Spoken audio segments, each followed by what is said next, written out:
दिल्ली विधानसभा चुनाव में क्या राहुल गांधी कोई बड़ा खेला कर पाएंगे? ये बड़ा सवाल इसलिए भी लिया जा रहा था क्योंकि केजरीवाल और आम आदमी पार्टी को इसलिए नहीं राहुल गांधी तगड़ा जवाब देंगे क्योंकि वो इंडिया गठबंधन का हिस्सा रहे हैं, और ये माना जा रहा था कि अगर मैदान पर राहुल उतरते भी हैं तो वो सिर्फ भाजपा का विरोध करेंगे, आम आदमी पार्टी का विरोध इसलिए भी नहीं करेंगे क्योंकि केजरीवाल और आम आदमी पार्टी का एक दूसरे का साथ है और इंडिया गठबंधन में दोनों साथ रहे हैं, ये माना भी जा रहा था। लेकिन जब राहुल गांधी सड़क पर उतरते हैं तो ये कह दें कि नाले से उन्होंने जो पॉलिटिक्स शुरू की है वो अरविंद केजरीवाल के आंखों में आंखें डालकर ये साफ कर दिया है कि दिल्ली चुनाव में कांग्रेस का अपना रुख क्या होगा और आम आदमी पार्टी क्या सोचकर दिल्ली विधानसभा चुनाव लड़ने वाली है। अब राहुल गांधी ने ये जो एंट्री ली है, इसको लेकर ये कहा जा रहा है कि राहुल गांधी ने गजब का तड़का जो है वो दिल्ली विधानसभा चुनाव में लगा दिया है, पूरा गेम ही पलट दिया है। जो कल तक अनुमान लगाने वाले ये अनुमान लगा रहे थे कि रस्मों अदायगी चलेगी, सिर्फ पार्टी जो है वो दिखावे के लिए चुनाव लड़ेगी, कांटे का टक्कर नहीं देगी, लेकिन राहुल गांधी नाले वाली पॉलिटिक्स शुरू करते हैं और कहते हैं कि पेरिस बनाने का वादा जो केजरीवाल ने किया था वो कर पाई है क्या? देखो दिल्ली, देखो चमकती हुई दिल्ली है। राहुल जी क्या पेरिस जैसी दिल्ली है, सब जगह यही हाल है।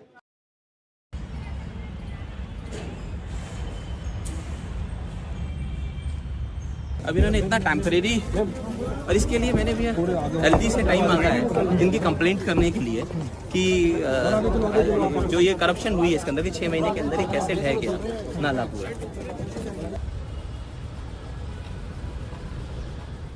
यहाँ तक ये भी कहते नजर आए राहुल गांधी की केजरीवाल और मोदी में कोई खास फर्क है नहीं, क्योंकि केजरीवाल भी मीडिया का इस्तेमाल करते हैं, झूठ बोलते हैं और वही काम मोदी जी भी करते हैं। केजरीवाल और मोदी एक जैसे हैं, इस तरीके की बात राहुल गांधी ने कहते हुए एक बात साफ की है कि कांग्रेस अपनी पुरानी जो उसकी पॉलिटिक्स है उसी के तहत जो है वो चुनाव लड़ने वाली है। यानी कि जो लोकसभा चुनाव में उन्होंने ये बात साफ की थी कि वो संविधान की लड़ाई में है, जाति जनगणना के साथ हैं, यहाँ तक कि ये भी उन्होंने कह डाला कि हम जो भी भारतीय हैं, चाहे वो जाति के आधार पर हों, धर्म के आधार पर हों, मजहब के आधार पर हों, उन सभी के साथ हैं, और अगर किसी के साथ कुछ भी होता है, किसी का हक छीना जाता है या किसी के साथ हिंसा होती है तो सबसे आगे जो है वो कांग्रेस पार्टी खड़ी नजर आएगी, राहुल गांधी खड़े नजर आएंगे। जब केजरीवाल जी आए थे, आपको याद होगा, शीला जी की सरकार थी, आपको याद है वो दिल्ली याद है आपको? और केजरीवाल जी आए और केजरीवाल जी ने बहुत बड़ा प्रचार किया, दिल्ली को मैं साफ कर दूंगा, भ्रष्टाचार मिटा दूंगा, पेरिस बना दूंगा। अब देखिए हुआ क्या। आप देखिए बाहर चला नहीं जा सकता है, ऐसा पोल्यूशन है, बाहर चला नहीं जा सकता है, आधे लोग बीमार रहते हैं, कैंसर बढ़ रहा है, पोल्यूशन बढ़ता जा रहा है, महंगाई बढ़ती जा रही है। और उन्होंने कहा था कि भ्रष्टाचार को अरविंद केजरीवाल जी मिटाएंगे। अब आप बताइए, दिल्ली में अरविंद केजरीवाल जी ने भ्रष्टाचार मिटाया क्या? मिट गया। तो जैसे प्रचार नरेंद्र मोदी जी करते हैं मीडिया का, झूठे वायदे, एक के बाद एक झूठे वायदे, वैसे ही स्ट्रेटेजी केजरीवाल जी की है, कोई फर्क नहीं है।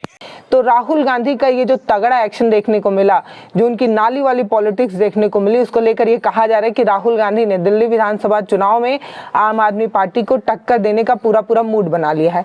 अब ये बड़ा सवाल है कि राहुल गांधी का ये दिल्ली चुनाव में उतरना किसको सबसे ज्यादा जो है वो नुकसान पहुंचा सकता है, किसको डेंट दे सकता है। हालांकि ये कहा जा रहा है कि राहुल गांधी के उतरने से कोई खास असर पड़ने वाला नहीं है, पार्टी का वोट शेयर उतना नहीं है दिल्ली चुनाव में, तो क्या राहुल गांधी कुछ खेला कर पाएंगे या नहीं कर पाएंगे, इसको लेकर एक बड़े सवाल हैं। लेकिन राहुल गांधी ने जिस तरीके से मकर संक्रांति में देखा गया कि वो दही चूड़ा की पॉलिटिक्स भी करते नजर आए, जैसे कि माना जा रहा था कि जो पूर्वांचल का वोटर्स है, जो पूर्वांचल वोटर है वो कहीं ना कहीं आम आदमी पार्टी को सपोर्ट करता रहा है।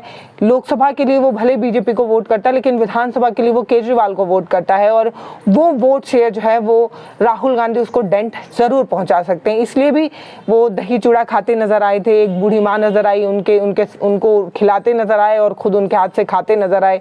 ये वो जो तस्वीरें थी वो एक बड़ी तस्वीरें जो है वो शेयर होती नजर आई, और ये कहा जा रहा था कि राहुल गांधी ने ये जो मूड बनाया है दिल्ली में चुनाव में उतरकर, वो कई तरीके से केजरीवाल के लिए बुरा असर डाल सकता है। क्यों?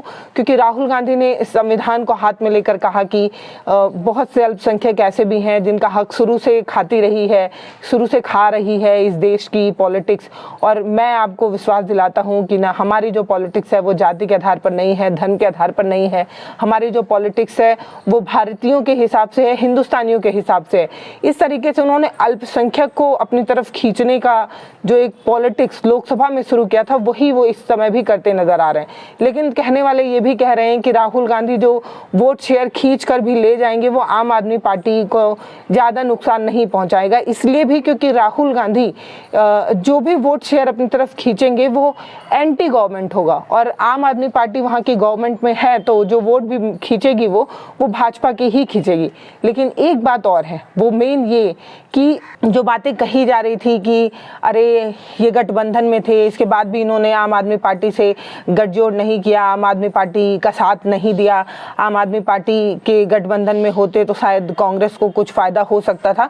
इसके लिए एक बहुत बड़ी तस्वीर ये भी सामने आई कि आम आदमी पार्टी से गुजरात में कांग्रेस ने भी यही कहा था कि आप इंडिया गठबंधन का हिस्सा हैं और आप जो है वो चुनाव मत लड़िए, आप हमें सपोर्ट करिए। लेकिन आम आदमी पार्टी अकेले चुनाव लड़ती है और आम आदमी पार्टी जो है वो सुनती नहीं है, और इसकी वजह से कहा जाता है कि गुजरात में जो भी वोट शेयर मिला है वो कहीं ना कहीं कांग्रेस का ही खींचा हुआ वोट शेयर रहा है।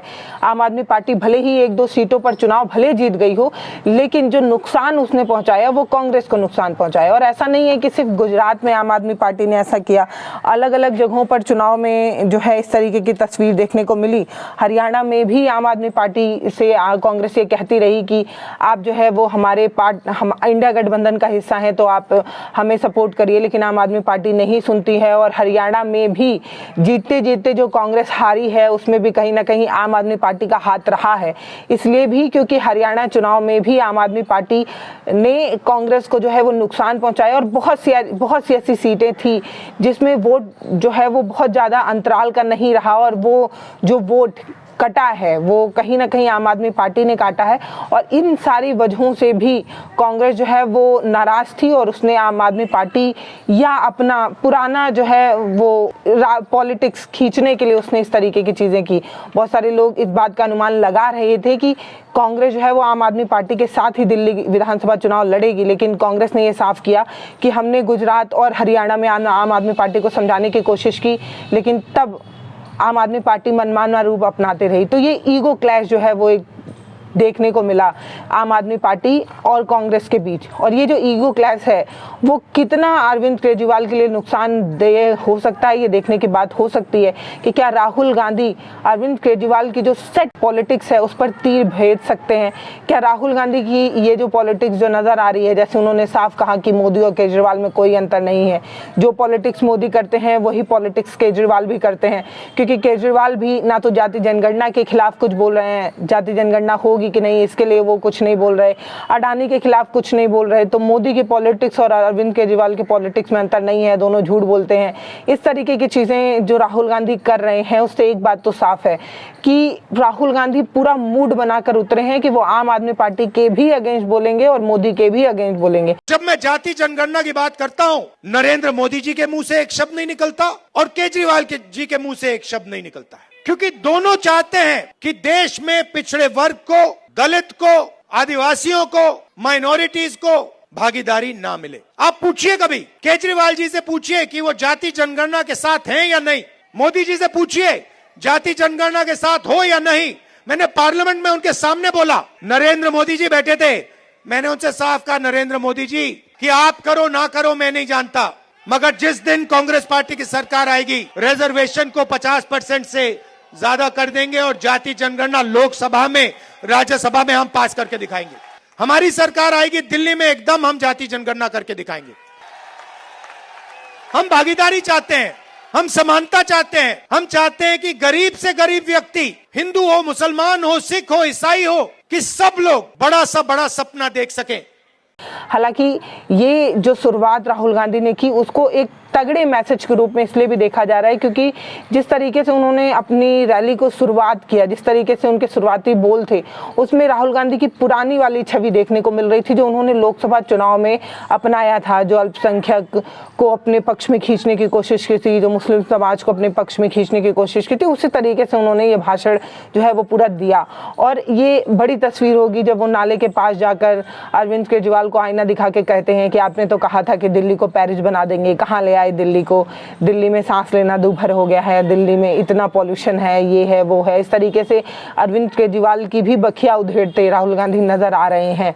तो ये देखना दिलचस्प होगा कि राहुल गांधी का ये जो पॉलिटिक्स में दिल्ली विधानसभा में जो उन्होंने एंट्री की है वो कितना तगड़ा एक्शन जो है वो हो सकता है और किसके वोट पर ज़्यादा असर डालता है, बीजेपी के या आम आदमी पार्टी के। कहने वाले लोग तो यही कह रहे हैं कि बीजेपी के वोट शेयर को नुकसान पहुंचाएगा, लेकिन ये भी बात मानी जा रही है कि जिस तरीके से वो सीधे सीधे खिचड़ी और ये सब चीज़ें खाते नजर आए और एक तबके को ये दिखाते नजर आए कि हम गरीबों के साथ हैं, हम जातियों को नहीं मानते, हम धर्म को नहीं मानते, और जिस तरीके से नाली के किनारे घूमते नजर आए, इससे एक बात तो साफ है कि राहुल गांधी केजरीवाल के लिए भी वो कांटा है जो गले में अटका हुआ है और मोदी और बीजेपी के लिए तो है ही।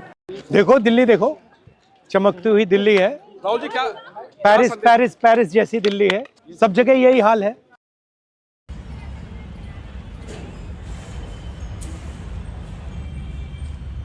अब इन्होंने इतना टेम्परेरी, और इसके लिए मैंने भी एलजी से टाइम मांगा है इनकी कंप्लेंट करने के लिए कि जो ये करप्शन हुई है इसके अंदर 6 महीने के अंदर ही कैसे ढह गया नाला पूरा।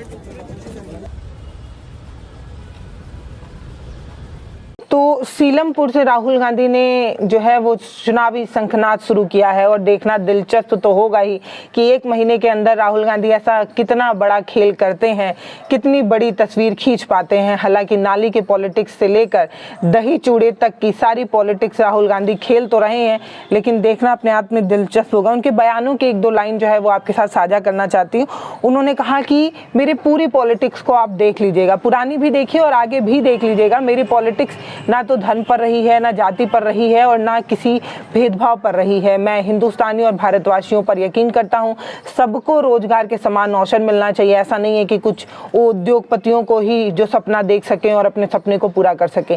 भारत के हर गरीब तबके को भी सपना देखने का हक होना चाहिए और उस सपने को पूरा करने के लिए जो अवसर मिलने चाहिए वो सब मिलने चाहिए। इस तरीके से उन्होंने एक बात साफ कर दी है कि उनकी जो अडानी वाली पॉलिटिक्स है या उनकी जो जाति जनगणना वाली पॉलिटिक्स है या उनकी जो अल्पसंख्यक को अपने फेवर में करने वाली पॉलिटिक्स है, वो उसी पॉलिटिक्स पर जो है वो आगे का मैच फिक्स करेंगे।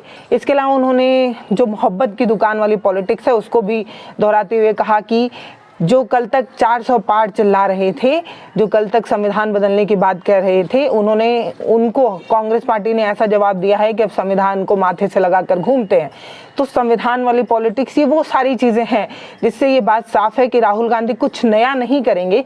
उनकी पुरानी पॉलिटिक्स जो उन्होंने लोकसभा में जिस चीज़ को अपनाया था उसी चीज़ को अपनाकर वो दिल्ली विधानसभा चुनाव में भी जो है वो उतर रहे हैं। और शीला दीक्षित का नाम लेकर उन्होंने एक बात साफ की है कि हम जो है वो केजरीवाल को एक आईना दिखाकर ये बताने की कोशिश कर रहे हैं कि सिर्फ बोलने से कुछ नहीं होगा, करना पड़ेगा। उन्होंने अपने काम को भी गिनाया और बताया कि हमने कैसे मनरेगा लाया था, भोजन का अधिकार दिया था, भूमि अधिकरण का नियम बनाया था। ये वो सभी चीज़ें थी जिसमें बराबरी का अवसर मिलता था, गरीब भी जो है वो आगे निकल पा रहा था। लेकिन अभी की जो पॉलिटिक्स है, जो मोदी वाली पॉलिटिक्स है, वो सिर्फ अडानी अंबानी को सपोर्ट करने वाली पॉलिटिक्स है। उसमें गरीबों का कोई हक नहीं है, उसमें गरीबों के हकूक़ को कोई सुनने वाला नहीं है। और केजरीवाल को आईना दिखाते हुए कहते हैं कि केजरीवाल तो बिल्कुल मीडिया को मैनेज कर चल रहे हैं। केजरीवाल और मोदी में इसलिए कोई फ़र्क नहीं है क्योंकि वो भी झूठ बोलते थे, ये भी झूठ बोलते थे। फिर उन्होंने पूछा कि केजरीवाल कहते थे कि भ्रष्टाचार मिटा देंगे, तो आप ही बताइए क्या दिल्ली में भ्रष्टाचार मिट गया है क्या? तो फिर जो पीछे की जनता है वो एक सुर में कहती है नहीं मिटी नहीं मिटी नहीं मिटी। तो ये जो पूरा एक तस्वीर राहुल गांधी ने खींचा है, जिसको लेकर ये कहा जा रहा है कि राहुल गांधी ने चुनावी शंखनाद शुरू कर दिया है, और राहुल गांधी का ये जो रूप है दिल्ली विधानसभा चुनाव में, ये किसको ज़्यादा असर डाल सकता है। और ये भी कहा जा रहा था कि राहुल गांधी ने पूरा पलट दिया है दिल्ली विधानसभा का चुनाव, और किसी ने ऐसा सोचा नहीं था कि राहुल गांधी जब पहली जनसभा को संबोधित करेंगे तो वो ऐसे केजरीवाल का विरोध करेंगे। ऐसा माना जा रहा था कि थोड़ा सॉफ्ट कॉर्नर लेकर कांग्रेस जो है वो चलेगी। राहुल गांधी मंच पर बोलेंगे तो मोदी को आईना दिखाएंगे, केजरीवाल को उतना कुछ नहीं बोलेंगे। लेकिन पहले ही भाषण में कांग्रेस पार्टी ने जिस तरीके से ये लाइन खींची है, एक बात तो साफ है कि ये जो चुनाव है वो राहुल गांधी के लिए इसलिए भी इम्पोर्टेंट है क्योंकि लगातार कई चुनाव कांग्रेस पार्टी हार रही है, चाहे वो हरियाणा हो, महाराष्ट्र हो, और इन सभी चुनावों को हार कर उनके जो कार्यकर्ता हैं उनको कुछ कर गुजरने का जो पावर है वो कम हो रहा है। तो इसलिए राहुल गांधी एक फुल फ्रेम में निकल कर आए हैं। तो राहुल गांधी की धमाकेदार एंट्री और रैली में भीड़ इस बात की तरफ इशारा कर रही है कि दिल्ली विधानसभा चुनाव में कुछ शुभ संकेत कांग्रेस पार्टी को जरूर मिल सकते हैं। अब देखना यही होगा कि वो शुभ संकेत कितने बड़े होंगे। बाकी आप वीडियो देखे हैं, आपको वीडियो कैसा लगा वो आप हमें कमेंट सेक्शन में लिखकर जरूर बताइएगा। नमस्ते, मैं पल्लवी हूँ, आप भारत एक नई सोच देख रहे हैं। दिल्ली विधानसभा चुनाव पर हमारी नजर है, हम ऐसी बहुत सारी खबरें आपके साथ साझा करते रहेंगे। बहुत धन्यवाद।